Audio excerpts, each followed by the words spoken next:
¿Alguna vez has sentido que estabas haciendo algo malo, aunque nadie estuviera mirando? ¿Alguna vez tuviste la certeza de haber hecho lo correcto, y aún así algo en tu interior susurraba que te habías traicionado? Tal vez no lo sepas, pero ese susurro no vino de tu alma. Vino de siglos de condicionamiento. De voces antiguas disfrazadas de conciencia. Hoy te invito a cuestionarlo todo. Porque lo que llamas bien puede que sea una cadena. Y lo que temes como mal, tal vez sea la voz salvaje de tu verdadera naturaleza. El bien y el mal no existen. Suena provocador. Tal vez incluso blasfemo. Pero no es una frase lanzada al vacío. No es un grito de rebeldía adolescente. Es una bomba cuidadosamente construida por uno de los pensadores más peligrosos y lúcidos de todos los tiempos, Friedrich Nietzsche. El filósofo que soñó con dinamitar la moral de Occidente. El que escribió con martillo. El que miró el abismo hasta enloquecer. Este no es un mensaje para complacerte. No busca confortarte ni reforzar lo que ya crees. Es un viaje filosófico, psicológico y existencial al corazón oscuro de nuestras creencias más profundas.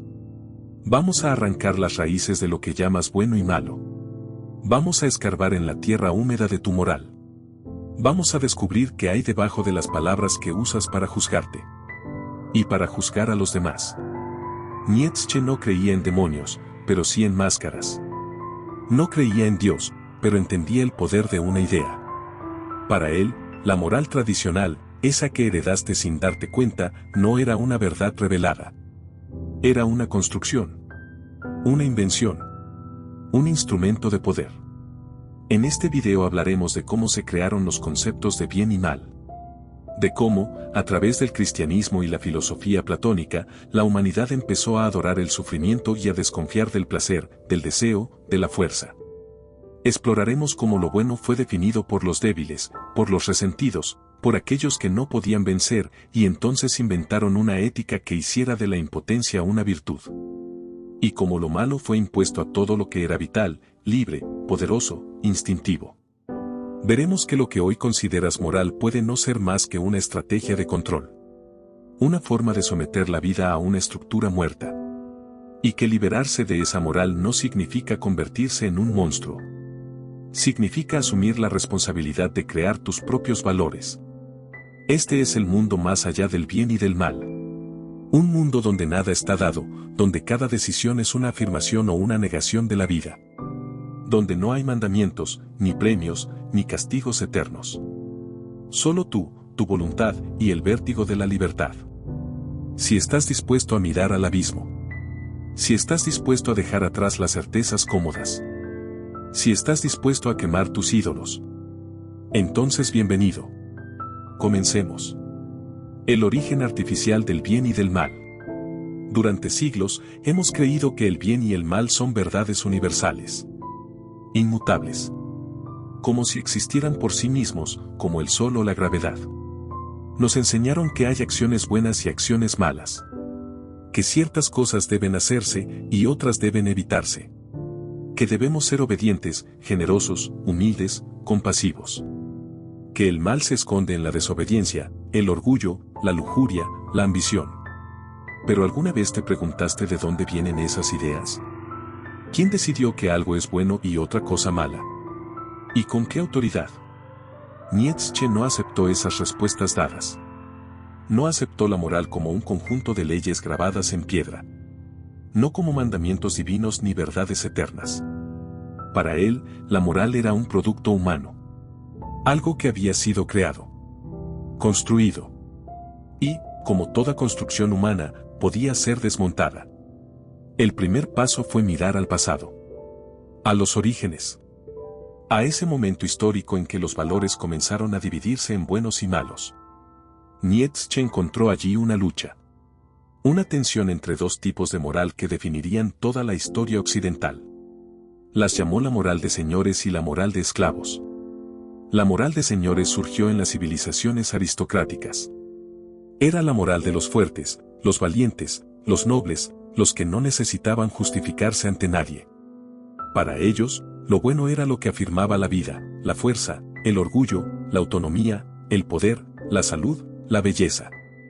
Lo malo, en cambio, era lo débil, lo enfermizo, lo mediocre, lo cobarde. Pero no era un juicio moral, sino un juicio de valor, como quien prefiere el vino al agua, no porque el agua sea malvada, sino porque carece de sabor, de fuerza, de intensidad. Esta moral de señores no necesitaba prohibiciones ni mandamientos. No decía no hagas esto. Decía simplemente, esto es superior, esto es inferior. No condenaba, sino que elegía. Era una moral que nacía de la afirmación de sí mismo, del cuerpo, del instinto, de la voluntad de vivir con plenitud.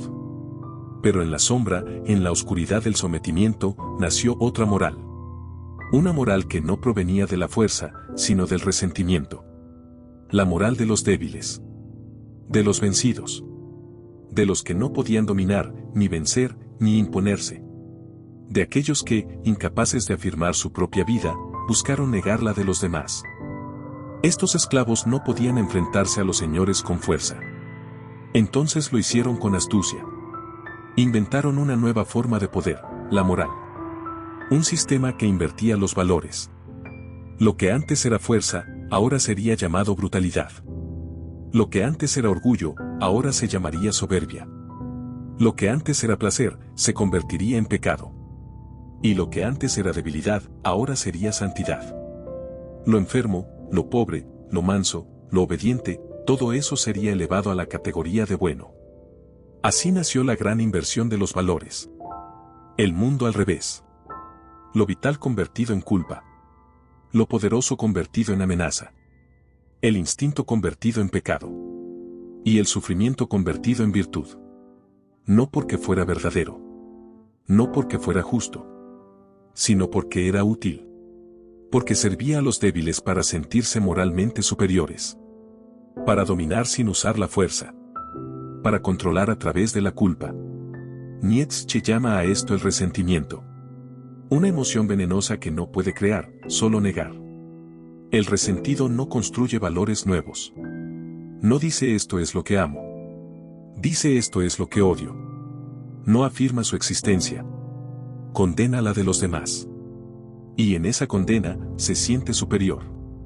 La moral cristiana es, para Nietzsche, la culminación histórica de esta moral de esclavos. Una religión que glorifica el sufrimiento, la obediencia, la castidad, la renuncia. Que convierte la pobreza en virtud y la riqueza en pecado. Que promete un paraíso solo a los que se resignan en la tierra. Que celebra la debilidad como si fuera una prueba de pureza.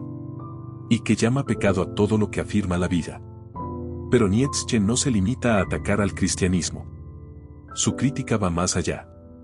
Apunta a toda la tradición occidental que heredó esta inversión de valores, la filosofía platónica, el pensamiento moral ilustrado, la cultura moderna del deber. Todos ellos, dice, han negado la vida en nombre de un ideal vacío. Han perseguido la fuerza, el deseo, el cuerpo, el poder, como si fueran demonios. Y han idealizado la sumisión, la modestia, la neutralidad, la represión, como si fueran ángeles.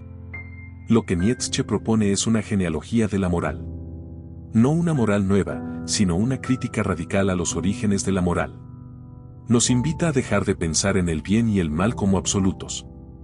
Y a empezar a verlos como productos históricos. Como decisiones interesadas. Como instrumentos de poder disfrazados de verdad. ¿Por qué es esto importante? Porque mientras creas que el bien y el mal existen como realidades objetivas, seguirás siendo esclavo de ellos. Seguirás juzgándote, culpándote, limitándote, en nombre de valores que no elegiste. Pero si entiendes que esos valores fueron creados, entonces puedes empezar a cuestionarlos. Puedes romper el hechizo. Puedes comenzar a vivir desde ti, no desde el mandato de otros. La moral tradicional no nos dice vive plenamente. Nos dice reprime tu deseo. No nos dice afirma tu poder. Nos dice renuncia a él. No nos dice sé tú mismo. Nos dice sé bueno. ¿Pero bueno para quién? ¿Para qué sistema? ¿Para qué moral inventada? Para Nietzsche, la verdadera libertad no está en hacer lo que quieras dentro de las reglas. Está en desmantelar las reglas. En verlas como lo que son, ficciones útiles para controlar, no verdades eternas. Y al hacerlo, descubrir una nueva posibilidad, la de crear tus propios valores. No se trata de caer en el caos, ni de justificar la crueldad. Nietzsche no propone una moral del crimen. Propone una moral del creador. Del que se atreve a vivir sin muletas morales. Del que asume el vértigo de decidir por sí mismo qué vale y qué no. Que honra la vida y que la niega. El bien y el mal no existen como entidades. Existen como etiquetas. Como narrativas impuestas. Como herramientas para domesticar. Pero tú no naciste para ser domesticado. Naciste para ser libre. Y la libertad empieza cuando dejas de obedecer ciegamente lo que otros llamaron bueno. Cuando empiezas a mirar desde otro lugar. A dudar. A romper. A construir. Cuando en lugar de preguntarte esto es bueno o malo, te preguntas, ¿esto afirma mi vida o la reduce? ¿Esto nace de mí o me fue impuesto? ¿Estoy viviendo o solo cumpliendo? Ahí empieza la verdadera ética. No la del deber, sino la del valor. No la del juicio, sino la de la creación. No la del resentimiento, sino la del poder. No la del miedo al infierno, sino la del amor a esta vida. Esta. No otra. Y así como los débiles inventaron el bien para frenar a los fuertes, tal vez tú debas inventar algo nuevo para liberarte de los débiles que viven en tu cabeza. Más allá del bien y del mal. Friedrich Nietzsche escribió un libro cuyo título fue en sí mismo una declaración de guerra, más allá del bien y del mal. No era un simple juego de palabras. Era un manifiesto. Una ruptura definitiva con la moral tradicional. Una invitación a pensar desde otro lugar, a cruzar una frontera que casi nadie se atreve a cruzar. La mayoría de las personas vive atrapada en una estructura moral heredada. Vive juzgando, dividiendo, condenando. Vive en un mundo binario, donde todo debe ser bueno o malo, justo o injusto, permitido o prohibido. Y cuanto más cree que lo hace por amor a la verdad o a la virtud, más profundamente vive sometida a una narrativa que no eligió. Nietzsche entendió que esa forma de pensar no es neutral. No es natural. Es una forma de domesticar la vida. De reducir la complejidad humana a categorías cómodas. De evitar el vértigo de la libertad. Por eso propuso ir más allá. No a un territorio salvaje sin reglas, sino a una dimensión más profunda de la existencia. Una en la que los valores no están dados, sino que se crean. Una en la que cada individuo se convierte en el artista de su propia vida. Ir más allá del bien y del mal significa dejar de pensar en términos morales absolutos. Significa abandonar el lenguaje de la culpa, del pecado, de la obediencia. Significa no vivir más como si cada acto debiera ser aprobado por un juez invisible. Significa empezar a vivir desde adentro. Pero ¿cómo se vive más allá del bien y del mal? Nietzsche no ofrece un sistema cerrado. No dicta normas. No entrega una lista de mandamientos alternativos. Porque hacer eso sería repetir el error de la moral tradicional, imponer valores desde afuera. En cambio, plantea un desafío, que cada uno se convierta en su propio legislador. Que cada uno cree sus propios valores, no por capricho, sino como una expresión auténtica de su voluntad de vivir. Aquí aparece uno de los conceptos más poderosos de Nietzsche, el superhombre, o más exactamente, el Übermensch. No es un ser superior en el sentido biológico o militar. No es un amo que domina a los demás. Es un espíritu libre. Un individuo que ha destruido la moral heredada y ha creado una nueva forma de estar en el mundo. Es alguien que no necesita justificaciones externas para vivir. Que no pregunta si lo que hace es bueno o malo, sino si es fiel a sí mismo. El superhombre no es cruel, pero tampoco se somete a la compasión obligatoria. No es egoísta, pero no se sacrifica por valores ajenos. No odia a los débiles, pero no se deja arrastrar por su resentimiento. El superhombre no vive para agradar. Vive para expresar. Vive como una obra de arte viviente. Este ideal no es un modelo que uno deba copiar. Es un horizonte. Un faro. Nietzsche no quiere discípulos, quiere provocadores. Quiere que cada uno se rebele contra su propia moral esclava. Que cada uno se atreva a destruir las verdades cómodas. Que cada uno sea el escultor de su carácter. Pero no es un camino fácil. Vivir más allá del bien y del mal exige coraje. Porque significa vivir sin red. Significa asumir la responsabilidad total por lo que uno hace. Significa dejar de culpar al sistema, a la religión, a la familia, a la sociedad. Y empezar a construir con las propias manos, sin excusas. Significa mirar dentro de uno mismo y reconocer lo que se desea de verdad. No lo que se debería desear. No lo que es socialmente aceptable. Sino lo que arde como verdad interior. Lo que vibra con autenticidad. Y entonces actuar desde ahí, sabiendo que no hay tribunal moral al que rendir cuentas más que la propia conciencia despierta. Nietzsche sabía que la mayoría de las personas no quiere esa libertad.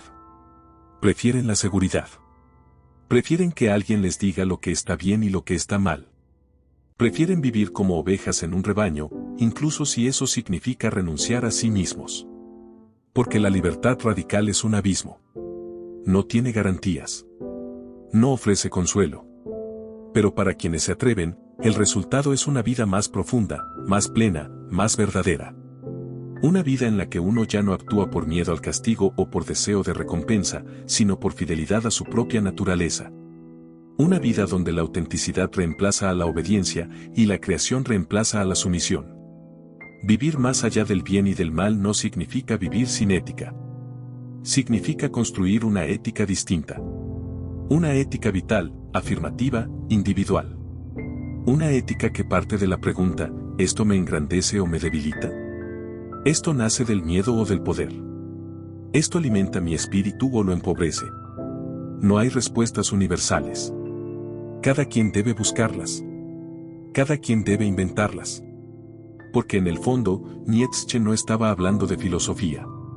Estaba hablando de valentía. De la valentía de vivir sin ilusiones. De la valentía de crear sentido en un mundo sin verdades absolutas. De la valentía de ser uno mismo, sin pedir permiso. Por eso, para Nietzsche, el problema del bien y del mal no es un problema moral. Es un problema existencial. Es la encrucijada entre vivir como máquina o vivir como creador. Entre repetir el pasado o inventar el futuro. Entre obedecer normas muertas o encarnar una voluntad viva. En ese sentido, ir más allá del bien y del mal es volver al origen. A ese punto donde todo es posible. Donde no hay caminos trazados. Donde uno debe preguntarse, ¿quién soy realmente? ¿Qué quiero crear con mi vida? ¿Qué valores quiero encarnar, aunque el mundo entero los rechace? La mayoría responde esa pregunta con miedo. Con evasión. Con silencio. Pero unos pocos, los que han sentido el vacío de las verdades ajenas, los que han sido traicionados por la moral que obedecieron, los que ya no soportan vivir una vida prestada, esos están listos para mirar más allá. No para destruirlo todo, sino para comenzar de nuevo. Para decir, hasta aquí he vivido según otros. Ahora viviré según mí mismo. Y ese es el primer paso. El más difícil. El más sagrado. El más libre. Porque el bien y el mal no existen como realidades externas. Existen como decisiones internas. Como pactos secretos que firmaste sin leer. Y que hoy puedes romper. Elige. Crea. Vive. Perfecto. A continuación te presento el capítulo 3, la muerte de Dios y la caída de la moral absoluta, con una extensión aproximada de 1500 palabras, manteniendo el tono filosófico, psicológico y narrativo que acordamos. Dios ha muerto. Con estas palabras, Nietzsche pronunció una de las frases más provocadoras y malinterpretadas de la historia de la filosofía.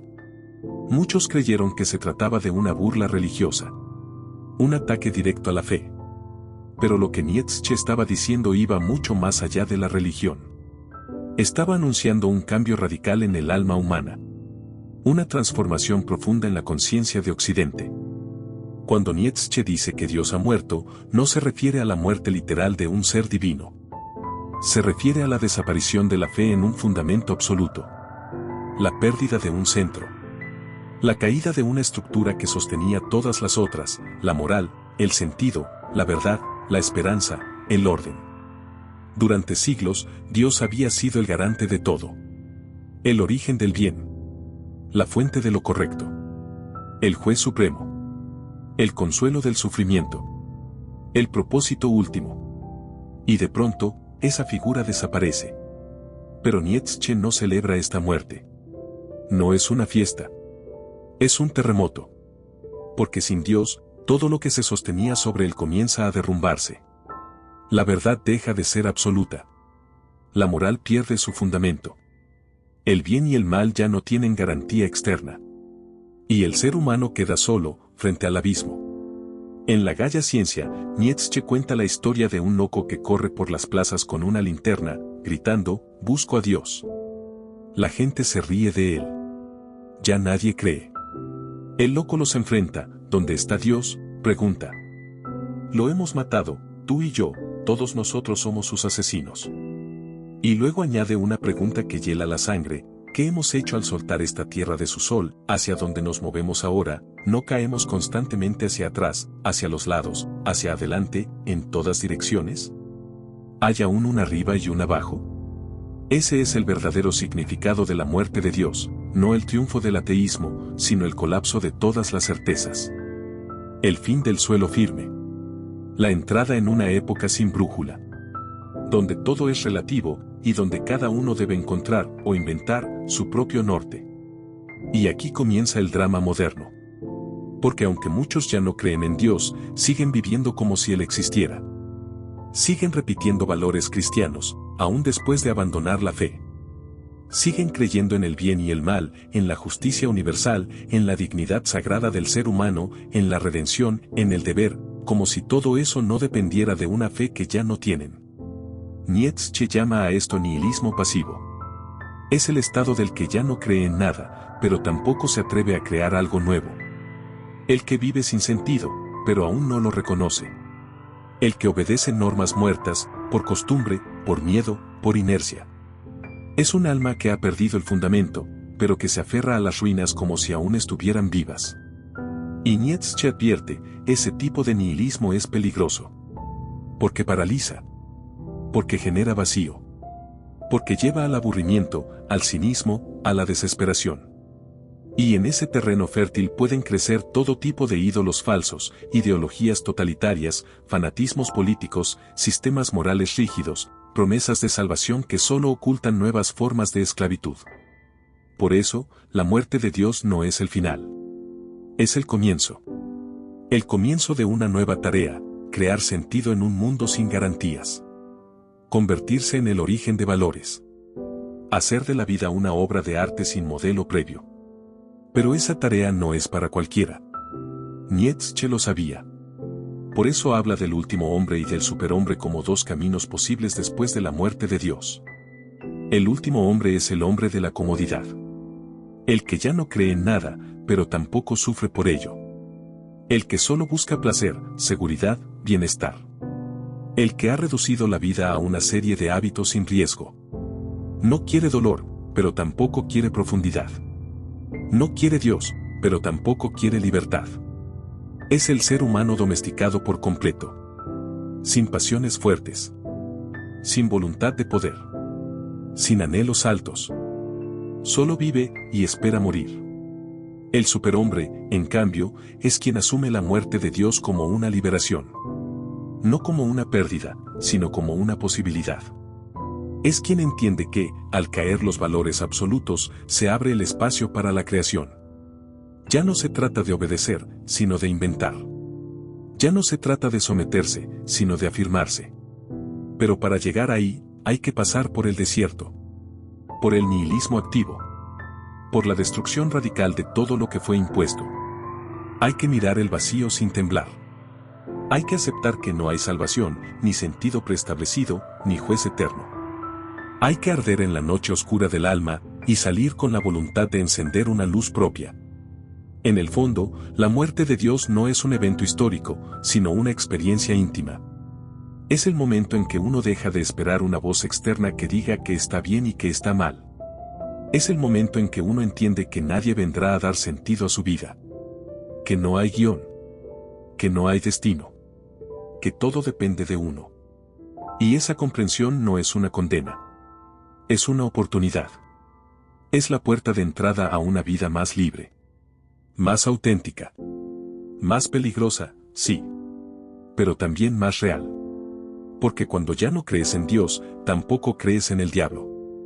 Tampoco crees en el pecado. Tampoco crees en la culpa eterna. Y entonces puedes empezar a vivir sin cadenas invisibles. Puedes empezar a mirar tus deseos sin miedo. Puedes empezar a sentir sin censura. A pensar sin límites. A amar sin contratos sagrados. A crear sin pedir permiso. La muerte de Dios libera no solo al creyente, sino al ser humano completo. Lo pone frente a su propio poder creador. Lo obliga a preguntarse, ¿ahora qué? ¿Qué hago con esta libertad? ¿Qué valores quiero escribir en el vacío que quedó? Y ahí comienza la tarea más grande de todas, la creación del propio sentido.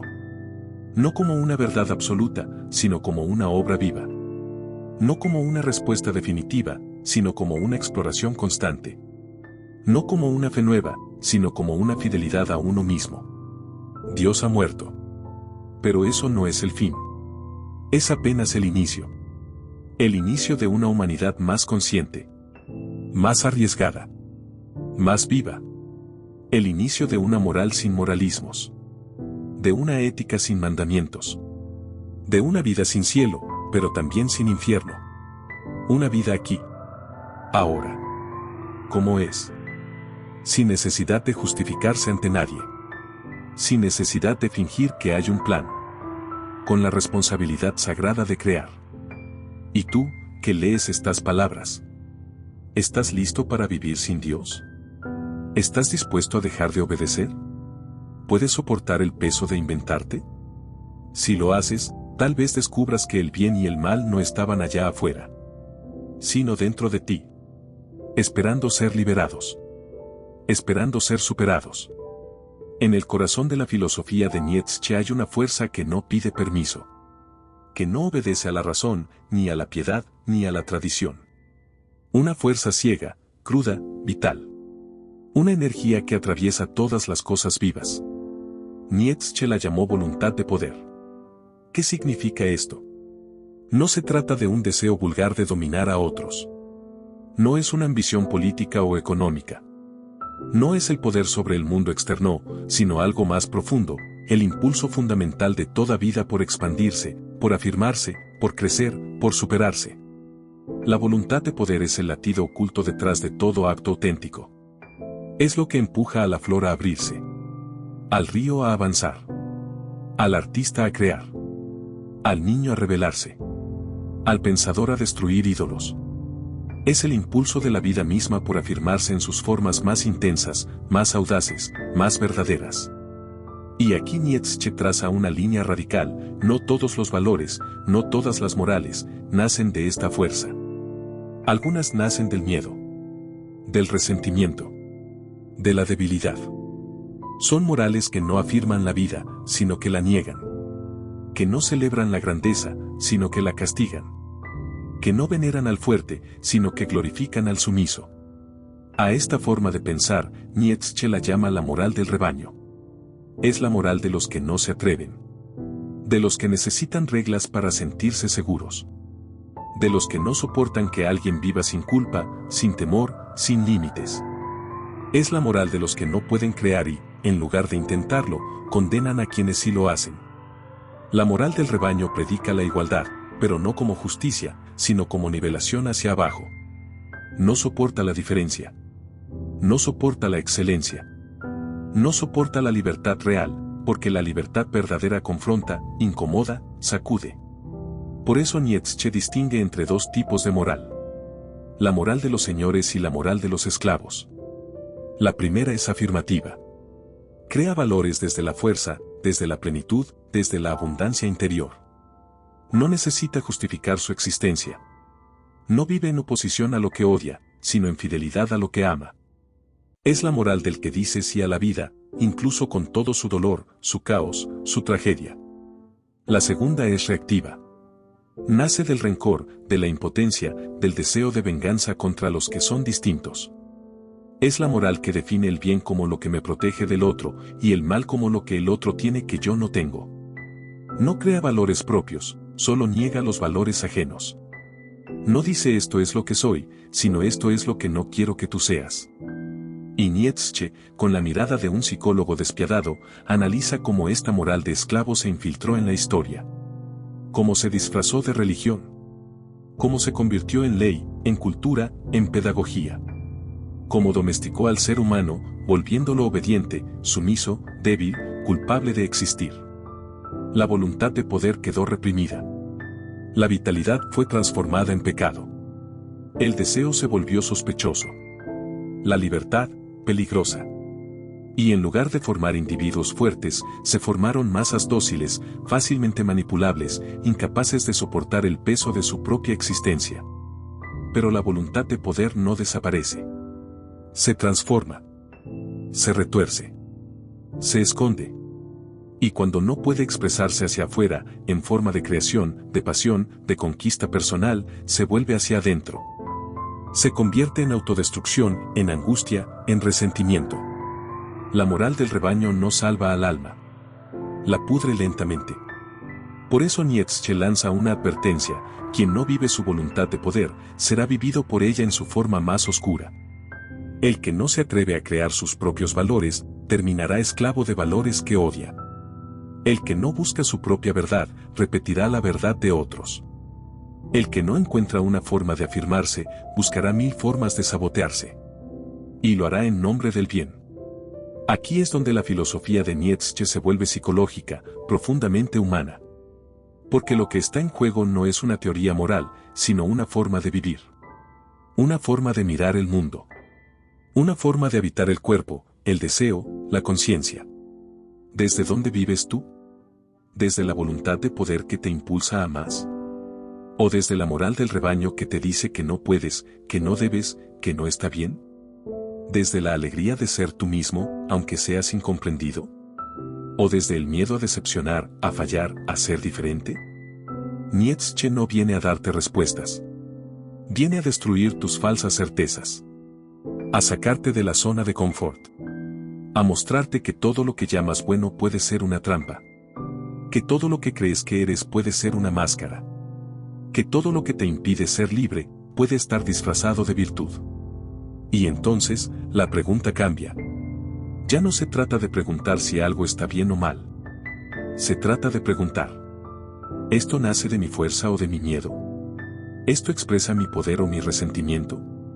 ¿Esto afirma mi vida o la disminuye? La voluntad de poder es como una llama.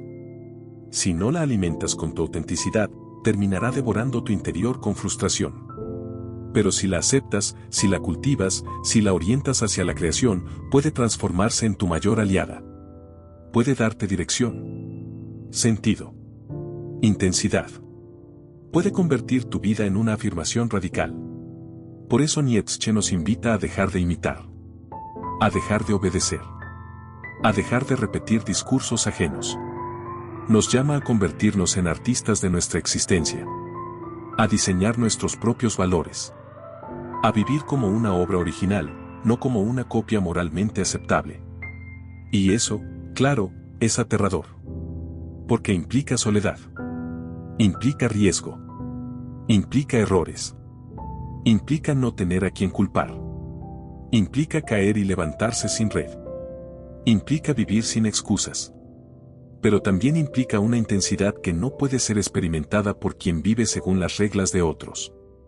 Implica una alegría que solo conocen los que se atreven a desafiar el molde. Implica una autenticidad que solo brota cuando dejas de mendigar aprobación. La voluntad de poder no es crueldad. No es arrogancia. No es egoísmo. Es vida queriendo vivir. Es el alma queriendo expandirse.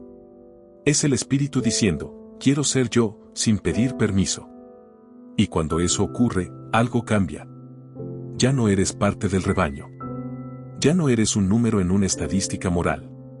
Te conviertes en alguien irrepetible. No mejor ni peor, sino simplemente tú. Y en ese momento, el bien y el mal dejan de importar. Porque has cruzado el umbral. Porque ya no actúas por miedo, sino por fidelidad a tu ser. Porque has recordado lo que Nietzsche intentaba despertar en cada uno. La fuerza de vivir desde adentro. El eterno retorno, ¿vivirías tu vida otra vez? Imagina, por un instante, que un demonio se te aparece en el momento más silencioso de tu soledad. Y te dice: esta vida que estás viviendo ahora, tal como la estás viviendo, con cada dolor, cada gozo, cada error, cada miedo, cada instante de sombra y cada destello de luz, deberás vivirla una vez más. Y otra vez. Y otra vez. Una cantidad infinita de veces. Nada cambiará. No habrá un solo momento nuevo. Todo se repetirá exactamente igual. Por la eternidad. ¿Qué sentirías? ¿Te arrodillarías y maldecirías al demonio por la condena? ¿O caerías al suelo de rodillas, agradecido, y le dirías que no has oído nada más divino? Ese es el experimento mental del eterno retorno, uno de los pensamientos más radicales y misteriosos de Nietzsche. No es una teoría física ni una doctrina religiosa. Es una prueba. Un espejo. Una forma de medir la calidad de tu vida y tu relación con ella. Porque si tu reacción ante la idea de repetir tu vida infinitamente es de horror, de arrepentimiento, de agotamiento, algo anda mal. Algo estás traicionando. Algo no estás viviendo con toda tu fuerza. El eterno retorno no te obliga a creer en la reencarnación. Te obliga a hacerte una pregunta. ¿Estoy viviendo de tal manera que querría repetir esta vida, exactamente así, por toda la eternidad? Y no basta con decir que sí a los momentos buenos. Porque el eterno retorno incluye también los momentos miserables. El fracaso. La vergüenza. La soledad. El miedo. La muerte de tus seres queridos. La traición. El desamor. Todo regresa. Todo vuelve. Por eso no es un pensamiento amable. Es una espada. Es un incendio. Te pone contra la pared y te dice: si no puedes desear esta vida una y otra vez, entonces no la estás viviendo de verdad. Nietzsche no quiere que escapes. Quiere que te hagas responsable. Que tomes tu existencia y la mires a los ojos, sin filtros, sin anestesia, sin excusas. ¿Esto es lo que elegiste? ¿Esto es lo que estás creando? ¿Esto es lo que llamarías tu vida? Porque si no puedes afirmarla eternamente, ni una sola vez vale. Y esta no es una sentencia cruel. Es una invitación a la profundidad. A la autenticidad. A la transformación radical. Porque cuando tomas el eterno retorno en serio, empiezas a vivir como si cada gesto fuera eterno. Cada decisión. Cada palabra. Cada silencio. Como si cada instante tuviera un peso infinito. Y entonces, ya no hay lugar para la mediocridad. Ya no puedes permitirte traicionar tu verdad. Ya no puedes vivir una vida tibia, una vida prestada, una vida que no te pertenece. El eterno retorno destruye el consuelo de mañana será distinto. Te pone frente a la hora. Te obliga a vivir con la intensidad de quien sabe que esto es para siempre. Y aquí surge una paradoja. Aceptar el eterno retorno no significa desear una vida perfecta. Significa amar tu vida tal como es, con todas sus imperfecciones. Es un acto de amor radical. Amor fati, lo llama Nietzsche, amor al destino. No resignación. No sumisión. No conformismo. Sino afirmación total. Decir sí a todo lo que ha ocurrido. A lo que duele. A lo que no entiendes. A lo que no puedes cambiar. Amar tu destino no porque es bueno, sino porque es tuyo. Porque es lo único que tienes. Porque es lo que eres. Y en esa aceptación total hay una fuerza que transforma. Ya no eres víctima. Ya no eres espectador. Eres el creador de tu destino, incluso cuando no puedes controlarlo. Porque lo importante no es lo que pasa, sino cómo lo vives. Cómo lo interpretas. Cómo lo transformas. Vivir como si fueras a repetir cada momento eternamente te exige presencia. Te exige pasión. Te exige coraje. Porque sabes que todo cuenta. Que no hay ensayo. Que esto es el acto final y al mismo tiempo, el primero. Y volverá. Y volverá. Por eso Nietzsche no quiere que huyas de tus errores. Quiere que los abraces. Que los conviertas en parte de tu obra. Que los integres en la totalidad de tu vida. Tu sufrimiento también es tuyo. Tus caídas también son tu camino. Tu oscuridad también tiene algo que enseñarte. El eterno retorno te fuerza a dejar de esperar una salvación externa. Te quita la ilusión de que un día todo cambiará mágicamente. Te pone en el centro de tu existencia. Te dice, haz que esto valga. Haz que esto sea tuyo. Haz que esto merezca repetirse. Y cuando vives así, algo cambia. Te vuelves más despierto. Más valiente. Más amoroso. Más selectivo. Más fiel a ti mismo. Empiezas a elegir con más cuidado. A hablar con más verdad. A amar con más presencia. A perdonar con más profundidad. Porque cada gesto es eterno. Cada gesto es una declaración. Cada gesto es una inscripción en la historia infinita de tu ser. Nietzsche no cree en el juicio final. Cree en algo más exigente. Que tú mismo seas tu juez. Que tú mismo te preguntes, cada día. ¿Esto que estoy haciendo, lo repetiría eternamente? Y si la respuesta es no, entonces cambia. No mañana. No en algún futuro mejor. Ahora. Porque el eterno retorno no espera. No hay segunda oportunidad. Todo lo que haces, lo haces para siempre. Y aquí aparece el mayor desafío de todos. Puedes mirar tu vida entera, con sus errores, sus vergüenzas, sus dolores, y decir, sí, la quiero otra vez. No porque fue perfecta, sino porque fue mía. Porque fui yo quien la vivió. Porque fui yo quien decidió. Porque fui yo quien cayó, y se levantó. Esa es la gran afirmación de Nietzsche. Esa es su propuesta más salvaje. Más íntima. Más transformadora.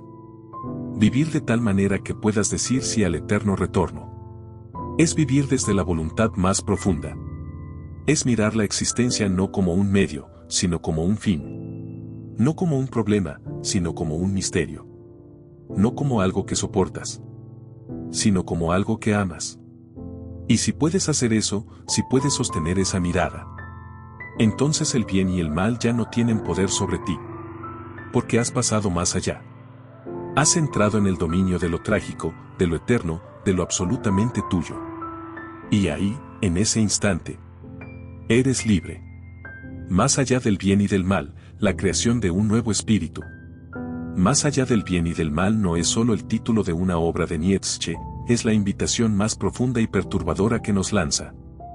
Dejar atrás los límites de la moral tradicional para encontrar un espacio donde crear nuevos valores, una nueva forma de ser y pensar.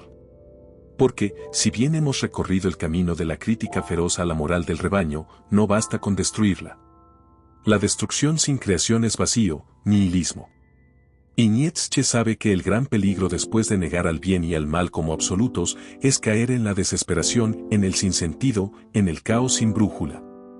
Pero para Nietzsche, la crisis es también oportunidad. Y esa oportunidad es la creación de un nuevo espíritu. Un espíritu capaz de vivir sin falsas certezas. Un espíritu que puede bailar en el borde del abismo sin caer. Un espíritu que no teme la soledad porque sabe que la autenticidad no tiene compañía. Este nuevo espíritu no se limita a rechazar lo viejo. No es un rebelde sin causa. No es un nihilista derrotado. Es un artista de la existencia. Un forjador de valores. Un guerrero del alma. Nietzsche lo llama el Übermensch, o superhombre. No un superhombre en el sentido de un héroe de cómic con poderes sobrenaturales. Sino un ser humano que ha trascendido la moral convencional, que ha asumido su destino y ha creado sus propios valores desde la más profunda libertad. ¿Cómo es este nuevo espíritu? ¿Cómo se reconoce? Primero, no se guía por dogmas ni verdades absolutas. Sabe que la verdad es siempre provisional, múltiple y a menudo contradictoria. No busca certezas, sino sentidos que valgan la pena vivir. Segundo, vive la vida como una obra de arte. Cada decisión, cada acto, cada pensamiento es una pincelada en el lienzo de su existencia. No se limita a existir, sino que crea. Tercero, abraza la paradoja. Sabe que la vida es dolor y placer, orden y caos, luz y sombra, y no intenta negar ninguna de estas partes. Más bien, las integra en su ser.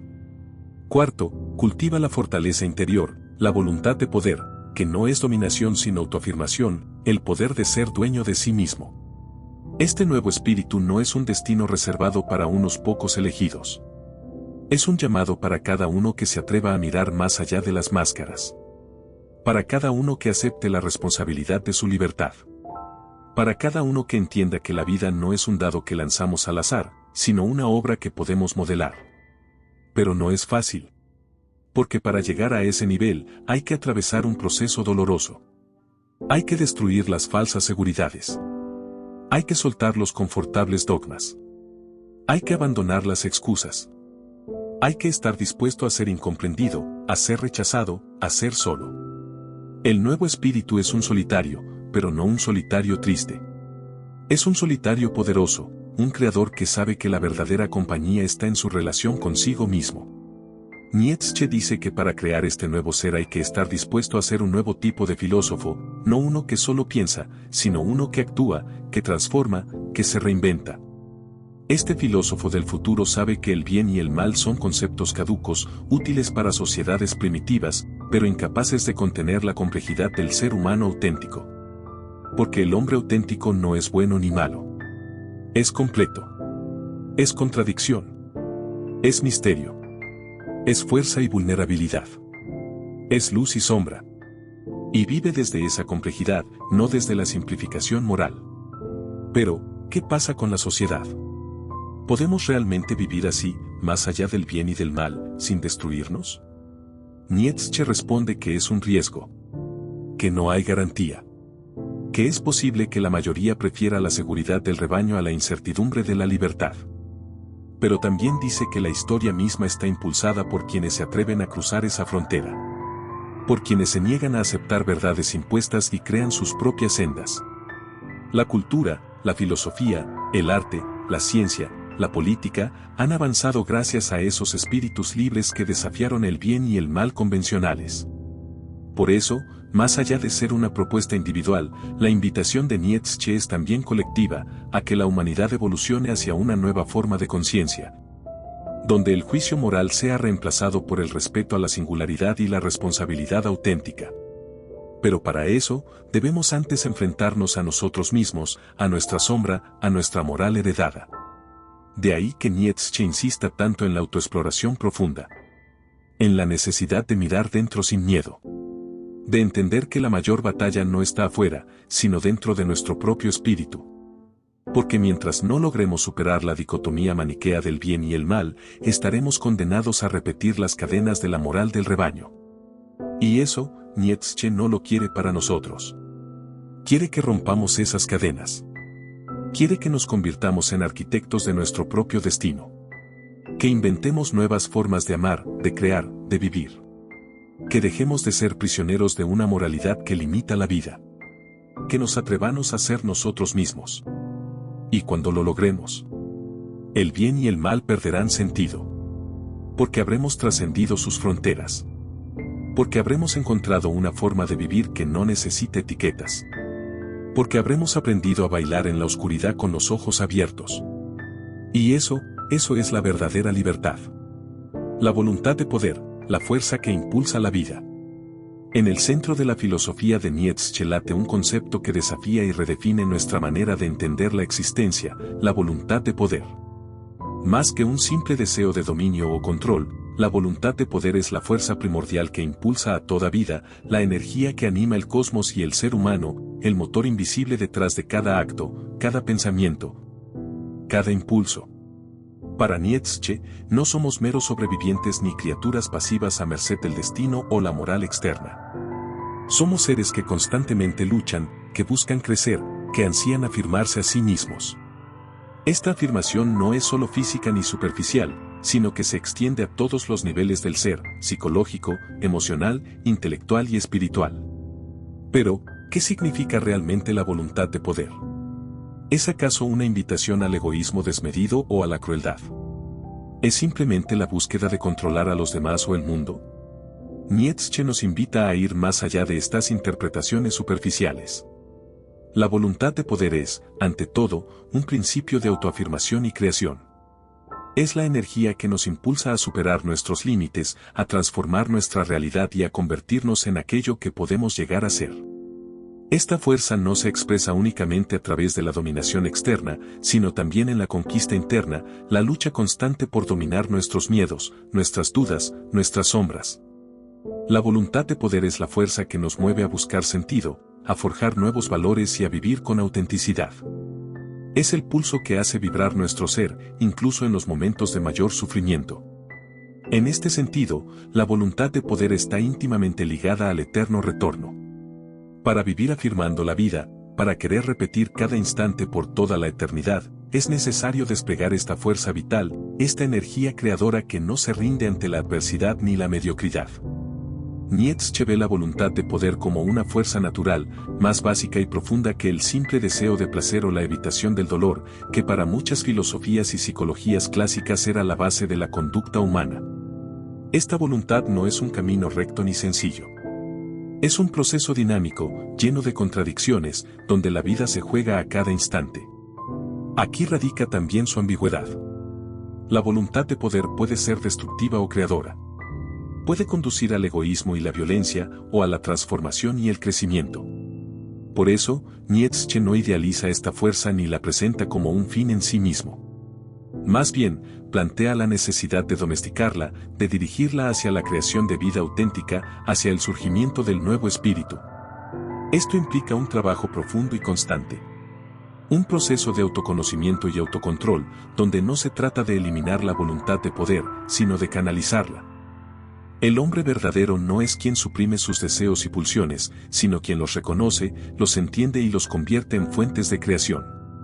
Aquí aparece la figura del artista de sí mismo, aquel que se moldea y se transforma, que utiliza la voluntad de poder para esculpir su propio destino. Nietzsche nos desafía a abandonar la moral tradicional que reprime y condena nuestros impulsos, y en su lugar, aprender a convivir con ellos, a abrazarlos, a darles forma y sentido. Este proceso es también un enfrentamiento con la moral del rebaño. La voluntad de poder auténtica se opone a la uniformidad, al conformismo, a la sumisión. Es la fuerza que impulsa la individualidad, la diferencia, la originalidad. Pero esta libertad y poder también implican responsabilidad. Porque la voluntad de poder no es licencia para hacer lo que se quiera sin límites. Al contrario, es un llamado a la madurez, a la comprensión profunda de uno mismo y del mundo. Porque ejercer la voluntad de poder sin conciencia puede derivar en destrucción, en dominación tiránica, en un vacío sin sentido. El verdadero poder, para Nietzsche, no es el que se impone sobre los demás, sino el que se ejerce sobre uno mismo. La fuerza que lleva a transformarse, a crear, a afirmar la vida incluso en sus aspectos más oscuros. Y en esa fuerza está la esperanza. Porque aunque la vida sea trágica y absurda, porque aunque el bien y el mal sean ilusiones, la voluntad de poder nos da la capacidad de decidir, de actuar, de vivir. Nos convierte en artífices de nuestro destino. Nos permite ser más que víctimas o marionetas. Nos invita a ser protagonistas de nuestra historia. Al final, la voluntad de poder es la que sostiene la existencia en su totalidad. La que hace que el caos se convierta en cosmos, que el dolor se transforme en sabiduría, que la muerte dé sentido a la vida. Es el latido oculto detrás de cada instante. Y reconocerla es el primer paso para dejar de vivir atrapados en el bien y el mal, en la moral impuesta. Es el primer paso para reclamar nuestra libertad más profunda y auténtica. El eterno retorno, aceptar la vida en su totalidad. Imagina por un momento que todo lo que has vivido, estás viviendo y vivirás, está destinado a repetirse eternamente, una y otra vez, sin fin ni variación. Cada alegría, cada dolor, cada decisión, cada instante, se repite una y otra vez, exactamente igual. Esta es la idea central del eterno retorno, uno de los conceptos más enigmáticos y profundos de Nietzsche. Pero esta no es una mera idea cosmológica o metafísica. Para Nietzsche, el eterno retorno es, sobre todo, una prueba, un desafío existencial y ético. Una invitación a mirar la vida de frente y a preguntarnos, ¿podrías desear que todo tu pasado, presente y futuro se repita infinitamente? ¿podrías amar tu vida en toda su complejidad y dolor? Este concepto se aleja radicalmente de las visiones lineales y progresistas del tiempo y la historia. No hay un fin último, no hay salvación ni redención en un más allá. Solo el ciclo eterno de la hora. El eterno retorno nos enfrenta con la absoluta responsabilidad de nuestras vidas. Porque si todo se repite eternamente, cada elección, cada acto cobra un peso infinito. No hay lugar para arrepentimientos o excusas. Aceptar el eterno retorno es, entonces, una afirmación radical de la vida. Es decir, sí a la existencia en su totalidad, sin reservas ni negaciones. Es abrazar el dolor y el placer, la luz y la sombra, el orden y el caos, sin intentar huir de ninguno. Esta idea está profundamente ligada a la superación de la moral tradicional. El bien y el mal, en este ciclo eterno, pierden su sentido como absolutos impuestos. Lo que importa es cómo vivimos, cómo respondemos a este retorno infinito. Nietzsche nos reta a convertirnos en amantes de la vida, a vivir con tal intensidad y autenticidad que quisiéramos repetir cada instante eternamente. Esta postura no es ingenua ni fácil. Requiere coraje, fuerza y una profunda transformación interna. Porque aceptar el eterno retorno implica también aceptar la tragedia de la vida. La pérdida, el sufrimiento, la muerte. No como algo a evitar, sino como parte esencial de la experiencia humana. Solo desde esta aceptación podemos realmente liberarnos de las cadenas de la moral del rebaño, de las falsas seguridades y las ilusiones. El eterno retorno es, en última instancia, una llamada a la responsabilidad absoluta. Responsabilidad de crear sentido, de vivir auténticamente, de afirmar la vida en todas sus facetas. Es el paso final para trascender el bien y el mal, para entrar en un plano donde la moral tradicional ya no tiene poder. Pero también es un acto de amor profundo por uno mismo y por la existencia. Porque solo quien ama la vida con todo su peso puede realmente ser libre. Nietzsche nos invita a despertar a esta verdad y a vivir como si cada instante fuera eterno. Solo así podremos convertirnos en verdaderos creadores de nuestra existencia, en auténticos superhombres, en espíritus libres que bailan en la frontera de lo posible. Y en ese baile, el bien y el mal se disuelven, dejando lugar a la vida tal como es, compleja, contradictoria, hermosa y trágica. La muerte de Dios y el vacío moral. Uno de los momentos más dramáticos en la filosofía de Nietzsche es la proclamación de la muerte de Dios. No se trata de un acontecimiento literal o histórico, sino de una metáfora profunda que señala el colapso de los valores absolutos, de las certezas sagradas que hasta entonces habían dado sentido a la vida y a la moral occidental. Con la muerte de Dios, la base metafísica y moral que sustentaba el bien y el mal se desploma. Ya no hay un juez supremo, ni un mandato divino que dicte lo correcto o lo incorrecto. El mundo se queda en silencio, y el ser humano queda cara a cara con un abismo de sentido. Este vacío moral es, para muchos, un motivo de desesperación. Sin Dios, sin un orden supremo, la vida parece perder su propósito, su brújula. Se abre un vacío donde antes había certezas. Pero Nietzsche no presenta la muerte de Dios como una tragedia definitiva, sino como un despertar. La muerte de Dios es la oportunidad de liberarnos de las cadenas de la moral tradicional y empezar a crear nuevos valores desde cero. Sin embargo, esta libertad es angustiante. Porque sin valores preestablecidos, el ser humano debe asumir la responsabilidad de inventar sentido y dirección para su vida. Ya no puede refugiarse en mandatos externos ni en verdades absolutas. Este momento histórico y filosófico es el origen del nihilismo, esa sensación de vacío y falta de sentido que puede paralizar o destruir. Pero Nietzsche no se queda en el nihilismo. Lo ve como una fase de transición, una crisis necesaria para la emergencia del nuevo espíritu. La muerte de Dios es el momento en que la humanidad debe decidir si acepta la responsabilidad de su libertad o se hunde en la desesperación. La moral del rebaño, que dependía de Dios para justificar sus normas y prohibiciones, queda expuesta como una construcción humana, contingente y a menudo opresiva. Esto abre la puerta para que surja una nueva forma de moralidad, basada no en la obediencia ciega, sino en la afirmación de la vida y la creación individual. Pero este camino no es sencillo ni cómodo. La ausencia de Dios significa que el hombre está solo en un mundo sin guías absolutas. Debe enfrentarse a su soledad existencial y a la tarea de crear sentido sin garantía. Nietzsche advierte que muchas personas no están preparadas para esta libertad y pueden caer en la desesperación, la resignación o en nuevas formas de dogmatismo. Por eso, la muerte de Dios es también una llamada urgente a la valentía, al coraje de vivir sin certezas, de desafiar el vacío y construir nuevos valores. El vacío moral que deja la muerte de Dios es, en última instancia, una oportunidad para que el ser humano se convierta en artífice de su destino, en creador de su propia moral. Esto exige un profundo proceso de autoconocimiento, de enfrentamiento con la propia sombra y con las contradicciones internas. Exige abandonar la comodidad del bien y el mal predefinidos y abrazar la complejidad y ambigüedad de la existencia auténtica. Nietzsche ve en esta tarea la mayor y más difícil de las conquistas humanas. Porque crear valores no es solo un acto intelectual, sino una experiencia vital que implica riesgo, sufrimiento y transformación. Y solo quienes estén dispuestos a asumir este desafío pueden aspirar a convertirse en verdaderos Übermenschen, en espíritus libres que viven más allá del bien y del mal. En este sentido, la muerte de Dios no es un fin, sino un comienzo. Un punto de partida para una nueva era de la humanidad, donde la libertad, la responsabilidad y la creatividad son las fuerzas que moldean el destino. Pero para llegar a ese punto, hay que atravesar el vacío, enfrentar el miedo y la incertidumbre. Hay que aprender a vivir sin muletas morales, sin verdades absolutas, sin garantías externas. Solo así se puede encontrar la fuerza para crear una vida auténtica, plena y significativa. Nietzsche no nos ofrece consuelo fácil ni respuestas simples. Nos ofrece un camino duro, solitario y liberador. Un camino donde el bien y el mal se desvanecen y la verdadera ética nace de la voluntad y el coraje de ser uno mismo. El superhombre, la creación de nuevos valores.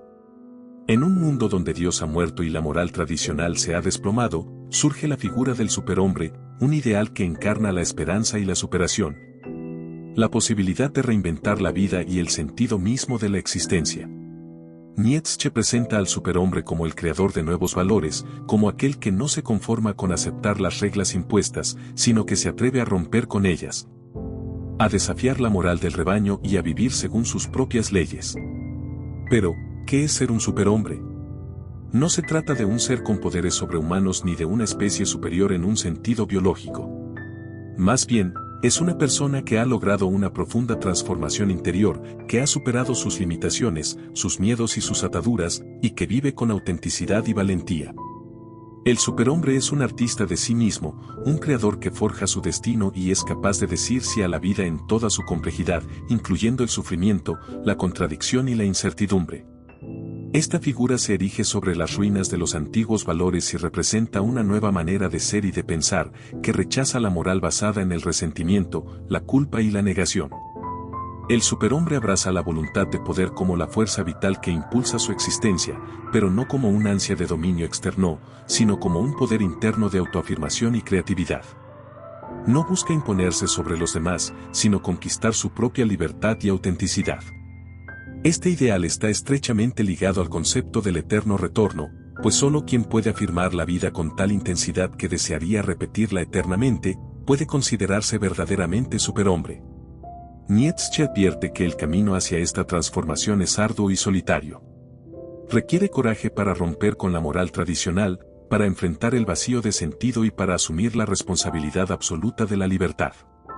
Pero el premio es una vida plena, libre y auténtica, donde el bien y el mal dejan de ser cadenas para convertirse en materiales que el superhombre utiliza para crear su obra. Esta creación de nuevos valores no es arbitraria ni caprichosa. Es el resultado de un proceso profundo de autoconocimiento, donde se confrontan las propias sombras y se integran las contradicciones internas. El superhombre no es perfecto ni está exento de conflictos, pero vive con la valentía de quien sabe que la vida es un campo de batalla constante. Al final, el superhombre es el símbolo de una humanidad que no se resigna, que no se conforma con la mediocridad ni con la moral impuesta. Es el llamado a despertar, a vivir con intensidad y a transformar el mundo desde la autenticidad y la creación. El bien y el mal, esas antiguas sombras que han danzado en la mente humana por siglos, se desvanecen cuando la luz de la verdad los atraviesa. No existen como entidades fijas, no son absolutos en el vasto escenario de la existencia, sino simples espectros, creaciones efímeras de un pensamiento atado a la necesidad de control y sentido. ¿Y si el mundo no se rige por categorías morales? ¿Y si cada acto, cada decisión, es un universo en sí mismo, único, irrepetible, sin etiquetas que lo definan? En ese silencio sin juicios, ¿qué queda para el hombre sino su voluntad de vivir, crear y afirmarse? Quizá el verdadero enigma no sea discernir entre el bien y el mal, sino entender qué hacemos cuando esos conceptos se disuelven. Cuando la brújula se rompe, ¿hacia dónde nos dirige la libertad absoluta? Tal vez la respuesta no sea una, ni sencilla, ni cómoda.